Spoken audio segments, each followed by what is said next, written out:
What happens in the Arctic does not stay in the Arctic. There are things happening in the Arctic now that would have been unthinkable 20 years ago. This is the region warming faster than anywhere else on Earth. And as the climate changes, so does its strategic importance. We need Greenland for national security and even international security. Major powers are turning their eyes north, looking for resources, new routes through the ice, and a way to strengthen their position on the global stage. A lot of countries have come out with Arctic strategies. It's part of how the international order is being challenged. Here are 5 reasons why the Arctic has become one of the world's most hotly contested regions. To understand this, we need to look at the world in a different way. Far from just a frozen ocean, 8 countries have territory in the Arctic Circle.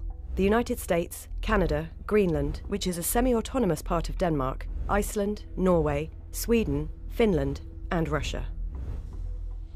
During the Cold War between the US and Soviet Union, going over the pole was a potential route for missile strikes. Both countries expanded their military operations, with the US establishing a base in the north of Greenland.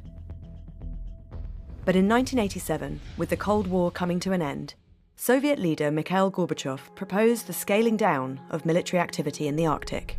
What Gorbachev was trying to articulate was a vision where the Arctic parties would focus on areas where they could find common cause. In the years that followed, the 8 Arctic nations formed the Arctic Council and agreed to work together on research and environmental protection. Arctic and non-Arctic states opened research bases, with countries like China, India, and South Korea investigating how the region impacts weather patterns thousands of kilometres away in Asia. The Arctic has had this reputation of being sort of an exceptional place of peace and cooperation. That narrative continued until Russia's invasion of Ukraine.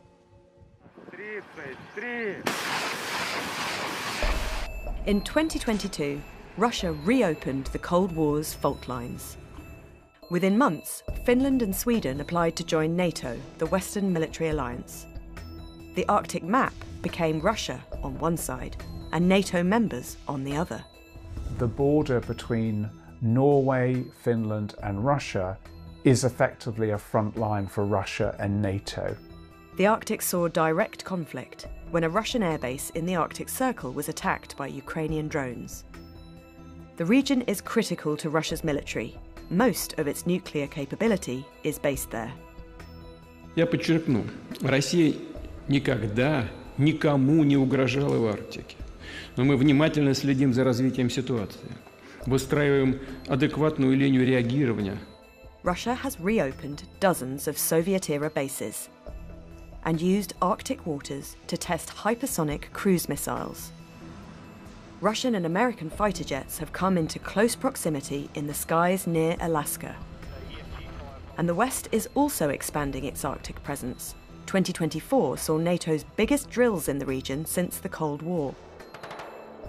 The US Army has reactivated a specialized Arctic force in Alaska, and President Trump has proposed something bolder. We need Greenland for national security and international security, so I think we'll go as far as we have to go. We need Greenland, and the world needs us to have Greenland. The US still has a military base in Greenland, and the response to Mr. Trump's suggestion was clear.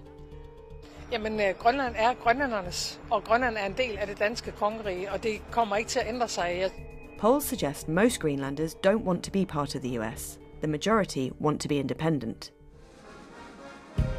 For Donald Trump, a strong presence in the Arctic is key to countering the partnership between Russia and China, which the two countries describe as a friendship without limits. You don't even need binoculars. You look outside, you have China ships all over the place. You have Russian ships all over the place. We're not letting that happen. Russian and Chinese Coast Guard ships have carried out joint patrols in the Arctic Ocean, and bombers from both countries have flown together near Alaska. It's the first time that we've seen these two countries fly together like that. The worry is that some of those drills, exercises, patrols might generate a risky escalation, a miscalculation. China says its actions are about deepening cooperation with Russia and aren't aimed at third parties. However, this relationship has tensions of its own. There's been a danger that Russia's fully aware of, is that the more and more it collaborates with China, the more it's giving China legitimacy to act as a very powerful near-Arctic state. China describes itself as a near-Arctic state, despite being 1,400 kilometres from the Arctic Circle.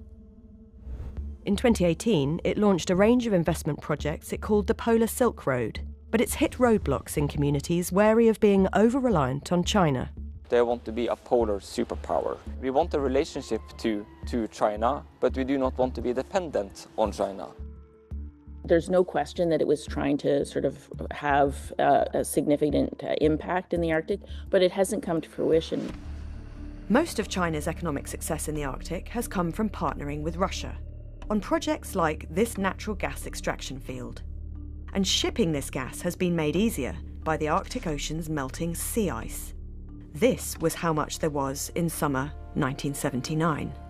And this is in 2024, a reduction of 2.6 million square kilometres, which is roughly the size of Argentina. Many see this as an opportunity to exploit the Arctic for shipping during the summer months. Of the 3 potential routes, the only one currently viable is along Russia's northern coast, known as the Northern Sea Route.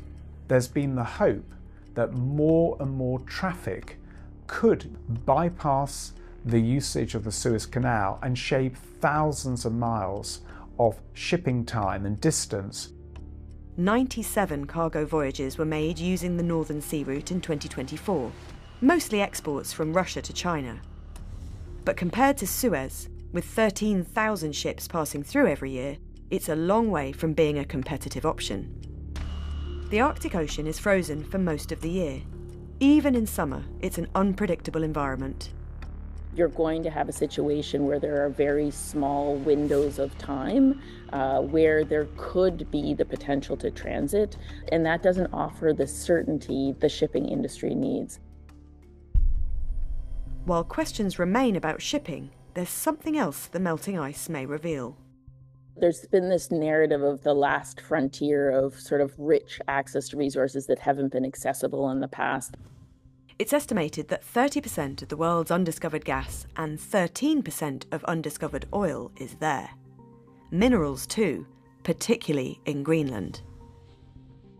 If the U.S. were to gain access to Greenland's resources, it could significantly reduce our dependence on foreign suppliers, particularly China, which currently operates a virtual monopoly on the rare earth market. But getting these resources is far from simple. You're dealing with environments that are remote, expensive to operate in, lacking infrastructure, and where there is very little skilled labour close by. Despite this, global interest in the region, and what further ice melt might reveal, remains. And that could introduce further competition to this already contested region. 15 years ago, you would have said the Arctic is a region best characterised by high north, low tension. Now we should adapt that slogan to high north, high tension.